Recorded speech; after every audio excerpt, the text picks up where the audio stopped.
I'm 36, female. My sister-in-law, Debbie, 42, has a 16-year-old daughter, Robin. Debbie and I have never been friends, but we have always been civil to each other. Robin and I, however, have always gotten along incredibly well, and she frequently refers to me as her favorite person in the family. We have a lot of things in common, and I think that's one of the reasons why we get along so well. Plus, I also work with kids around her age since I'm a high school counselor, so I know about their likes and dislikes and how to get along with them. So I guess that helps as well.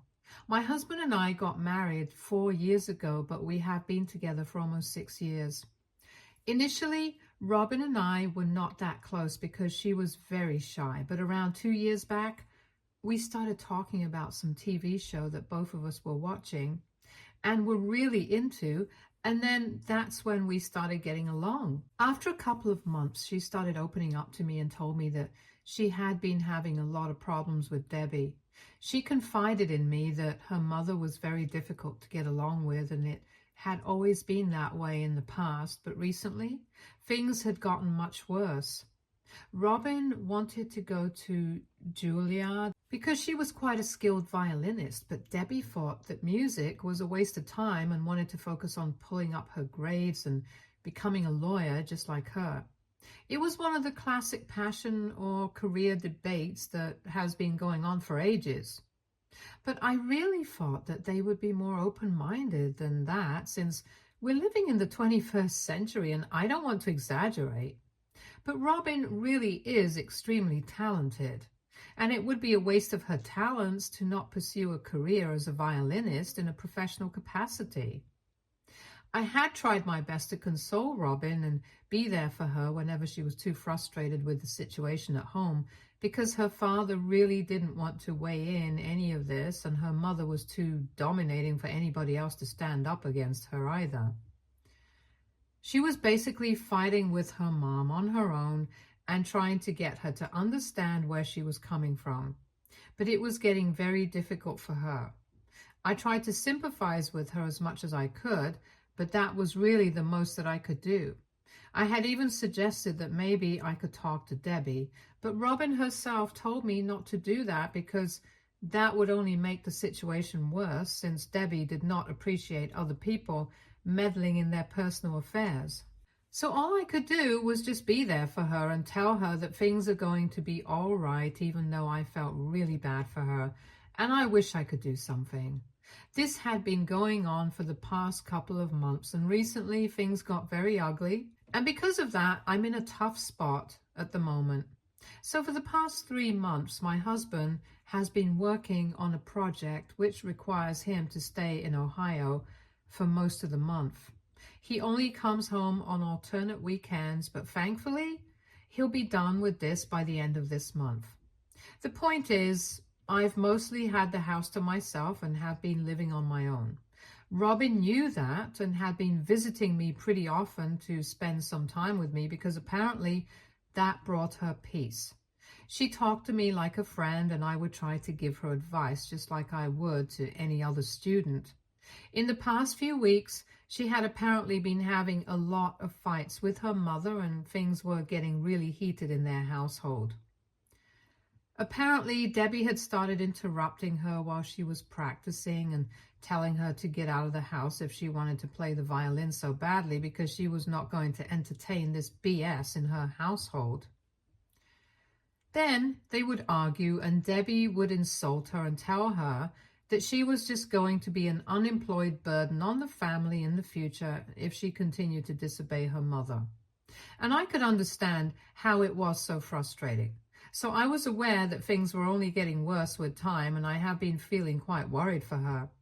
And then, last night, Robin showed up at my house at around half an hour past midnight. I was quite shocked to see her there because it was quite late, and it was a school night on top of that. To add to my surprise, she also had a bunch of bags with her, and she was crying like a baby. And as soon as I opened the door to her, she literally broke down on the doorstep. I had to actually lift her and bring her inside because it was freezing outside, and I also brought her bags inside since she wasn't even in a state to stand up on her own. It was very evident that she had been crying for a really long time because her eyes were all red and puffy. Once she was inside, she continued to cry, and I let her because I knew that something terrible must have happened, because otherwise she would never show up in such a state and so late in the night. After around 15 minutes, she finally seemed to calm down a bit. Then I finally asked her what exactly had happened because I was very concerned, and she finally told me that she had decided to leave her house. I was not surprised because from whatever I had heard, I was impressed that she had even managed to stay with somebody like Debbie for so long in the first place. And then Robin started telling me exactly what had happened that day. So apparently they had received the results of a test that they had taken a couple of days back. It was a math test, and math isn't really Robin's strongest suit from what she told me. And as somebody who used to be really bad at math in high school as well, I don't really blame her. Anyway, she managed to scrape by and got a C- on the test, which according to her was good enough.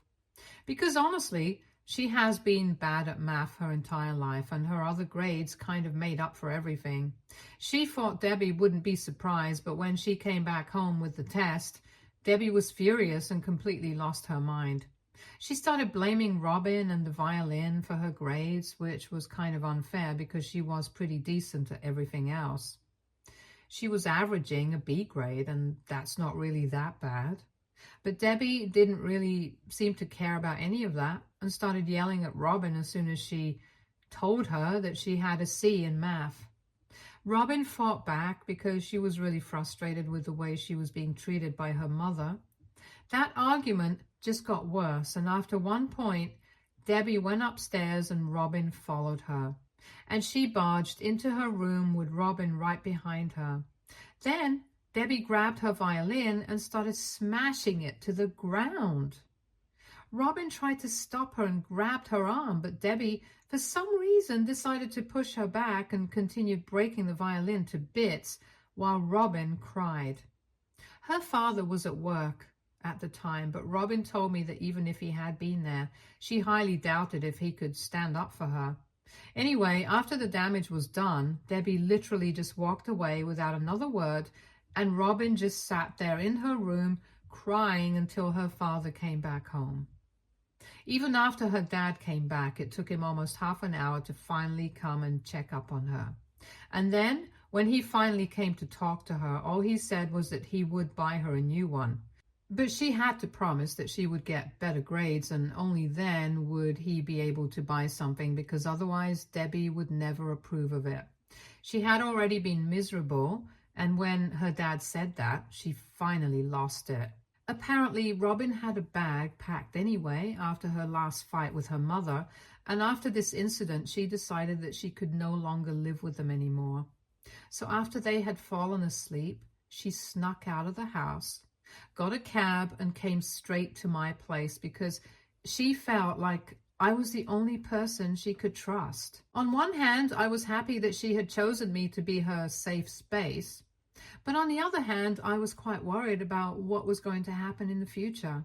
However, I did not want Robin to worry about any of this that night while she was already so miserable, so I told her to go to sleep and not think about any of this for a while.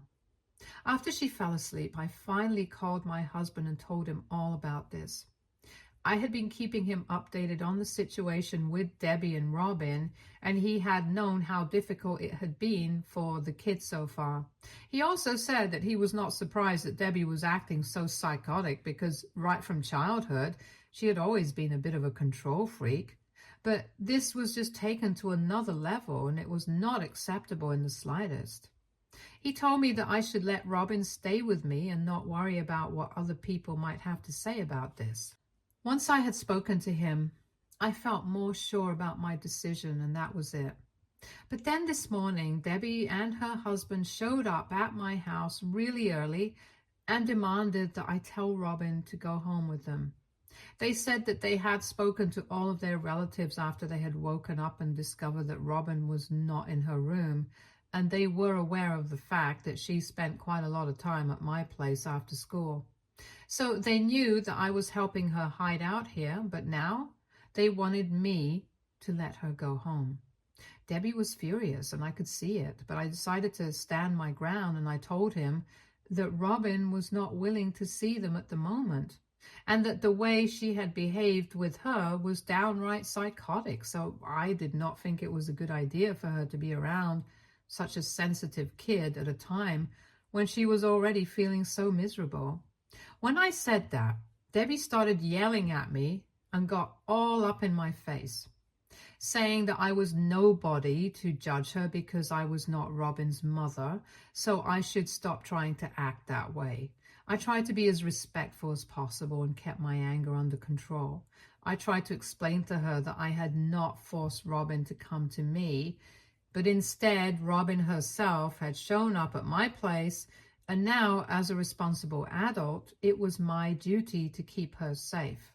She kept yelling at me, and her husband tried to defuse the situation and spoke to me politely, trying to tell me that this was a personal matter within their family and I should not involve myself in any of this.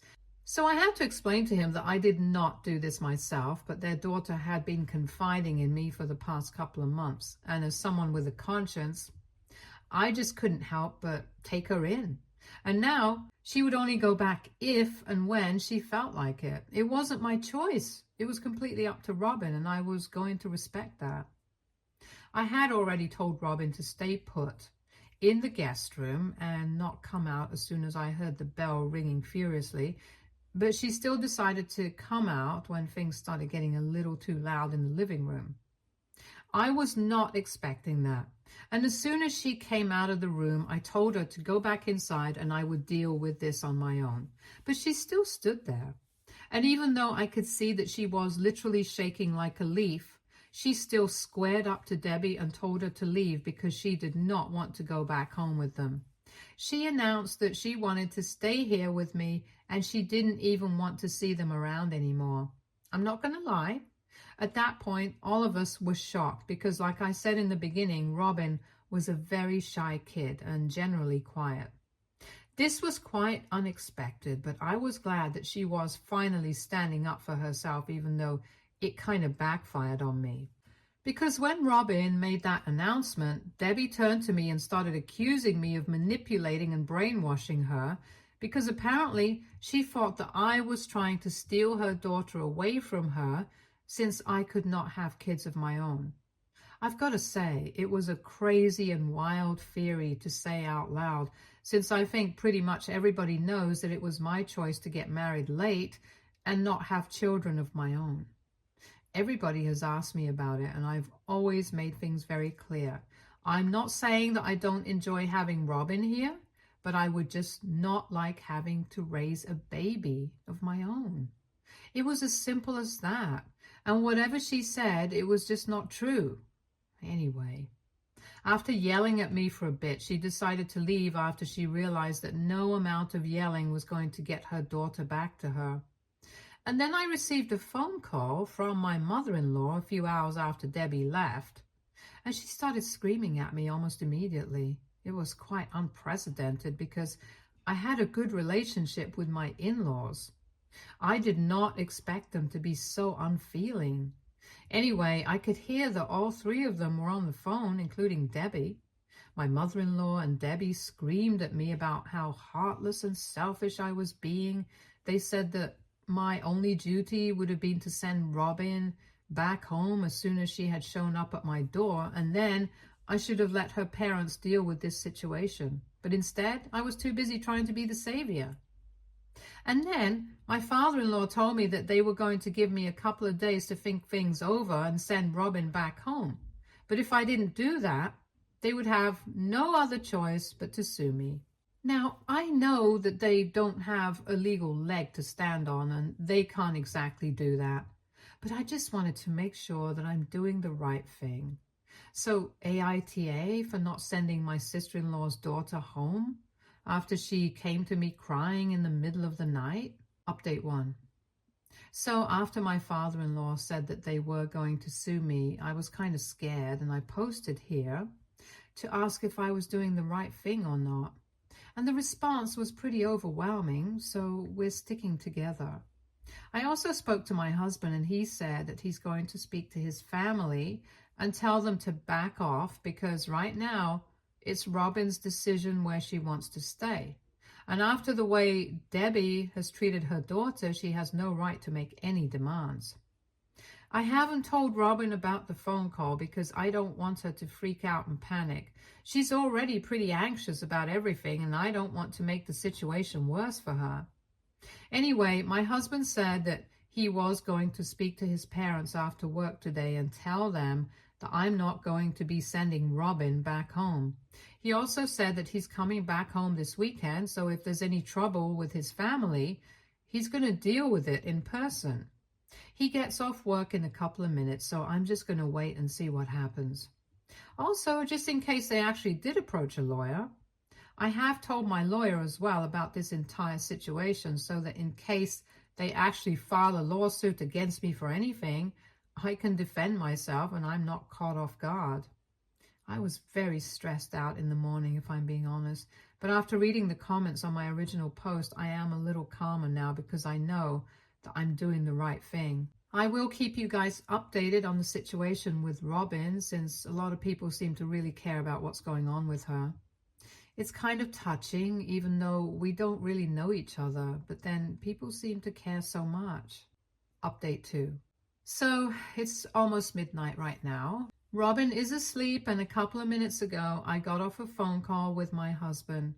He told me that he had spoken to his parents and told them that they could not file any sort of lawsuit against me, and if they did, he would make sure that we went no contact with them. He explained to them that Debbie had been mistreating Robin, and I knew about it, which is why I had taken her in. If I had ever thought that Robin was in the wrong here, I would have sent her back home and made her clear the air with her mother, but that's not the case here.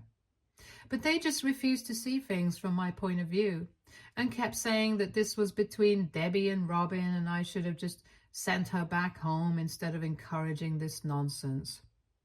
They think that this is Debbie's personal family affair, and I have no right to meddle in this, which is so ridiculous. Because once again, I have to remind you guys that the only reason I got dragged into any of this was because Robin came to me since she thought that she could trust me more than anybody else in the family. I think that speaks a lot about their family.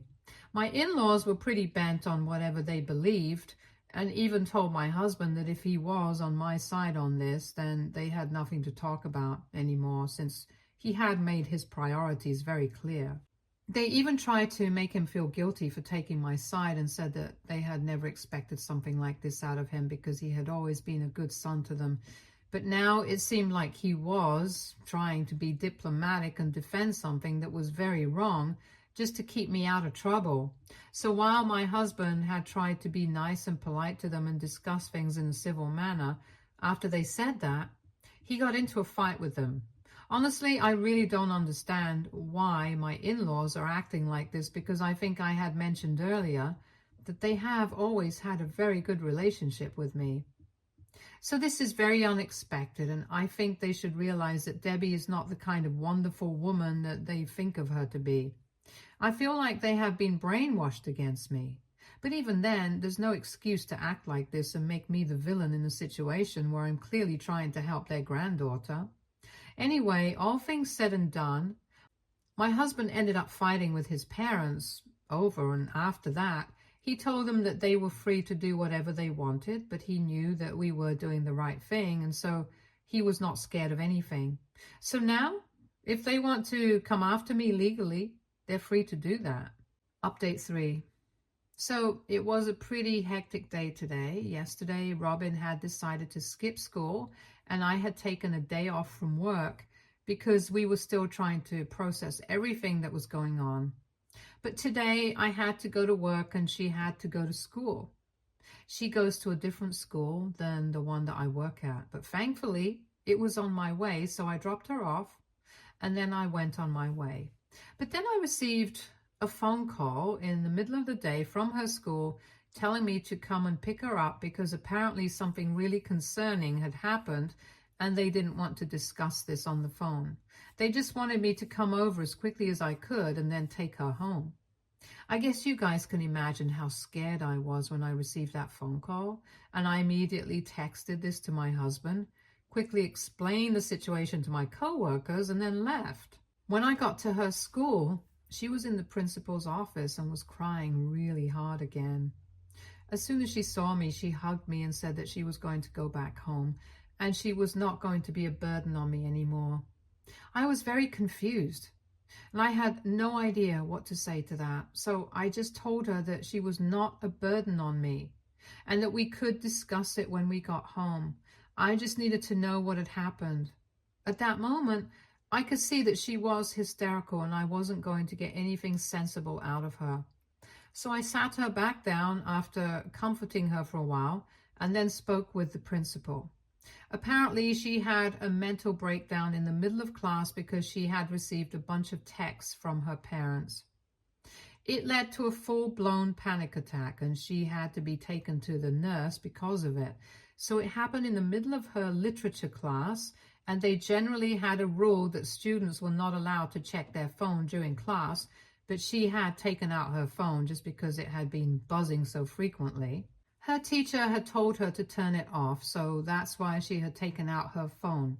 But as soon as she opened it and seemed to read something on the screen, she started crying in the middle of class and literally fell to the floor because of how hard she was crying. That was extremely concerning. So her literature teacher had a couple of her friends take her to the nurse's office, and she kept crying all the way here and hasn't stopped since.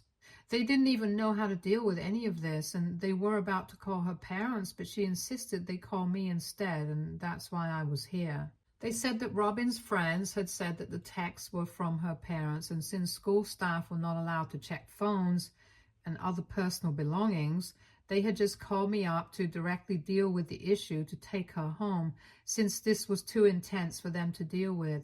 So I went to Robin and I made her unlock her phone so I could read the text that had caused her to break down like this. And of course they were from Debbie and her husband. The two of them had added her back to the group and said that they were going to file a lawsuit against me, which explained why Robin had said that she was going to go back home and not be a burden on me anymore. They also said that they were going to make sure that they brought her back home by hook or by crook, and were going to ensure that after this, she never touched a violin or any other musical instrument again. And the two of them had even had the audacity to threaten her by saying that if she spoke up about any of this to anybody, they were going to ruin her life. I was furious when I read those messages, and they were just a bunch of hateful messages where they were calling her names, telling her that she was ungrateful and selfish, and now everybody who was taking her side was going to have to pay the price for it. I could understand how that could cause her to have a mental breakdown because she was already in such a fragile state of mind. Ever since she had left home, this could cause anybody to break down. So I told her that everything was going to be fine and she was not a burden on me. She did not need to worry about any of this, and we were going to have it all sorted out. But she just kept crying, so I helped her get to the car and we drove back home. Once we got home, I told her to get some rest and made her something to eat so that she could calm down a little. Right now, it's evening and she has been sleeping for the past 3 hours, so I'm feeling a bit relieved now. I have spoken to my husband about this, and he has suggested that maybe we could get her legally emancipated from her parents and get a restraining order against them, because clearly Debbie and her husband would not stop at anything to harass her and make her live according to their terms. It was getting really nasty too, because it's not normal for kids her age to break down like this. I'm just hoping that things get better with her mental state for now, and I'm also going to have to start looking for therapists. She really needs the help, I can tell. And my husband is coming back on Friday instead of Saturday just because of Robin. We are both really concerned about her, and I think the sooner that we deal with this, the better it is for her in the long run. Update 4. Hey everyone. It's been a couple of weeks since my last update. So to fill you guys in, that weekend that my husband came back home, we had a proper discussion about all of this, and we decided that we were going to help Robin get legally emancipated from her parents. When we suggested this to her, we were not sure if she would be open to the idea, but she agreed almost immediately. Apparently, the thing with the violin and the amount of control that Debbie wanted to exercise over her future was just the tip of the iceberg. Debbie was a complete psycho helicopter mother who wanted to control every single aspect of her daughter's life, and Robin was more than glad to get away from her. The kind of verbal abuse that Robin has faced all her life is unimaginable and unforgivable. And to think that she wasn't even able to talk to anybody about this for so long. In fact, one of the major reasons that she hadn't been able to speak about this so far was because Debbie and her father had forbidden her from discussing anything that happened in the house with anybody else in the family. When she was younger, she had tried to speak about all of this and the kind of pressure she was under to her grandparents, but they had in turn complained to Debbie, and she had received the beating of a lifetime. So after that, she stopped trusting her family members. But then I was really nice, and she felt like she could trust me, which she was right about. Anyway, after we learned that there was much more to this, we didn't wait much, so we immediately spoke to a lawyer and got the proceedings started.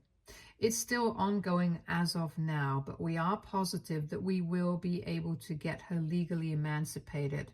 Things are going in our favor, and Debbie's psychotic behavior during our meetings is not helping either. I hope that continues because honestly, she doesn't deserve to be around Robin. My husband is also home permanently now, and I don't have to worry about him going to Ohio since he's done with the project there. Also, a lot of you might be wondering whether Robin got a new violin or not. And yeah, she did. We bought her one a couple of weeks ago. It's a better one than what she had previously. Another surprising thing that's been happening is that her grades are also getting better while she's been living with us. It's too soon to tell, but I think she might start averaging an A grade if this continues, and that will be pretty great. So she's pretty happy, and we're hoping that things get better for us in the future. Stay tuned for more stories from our girl relationships.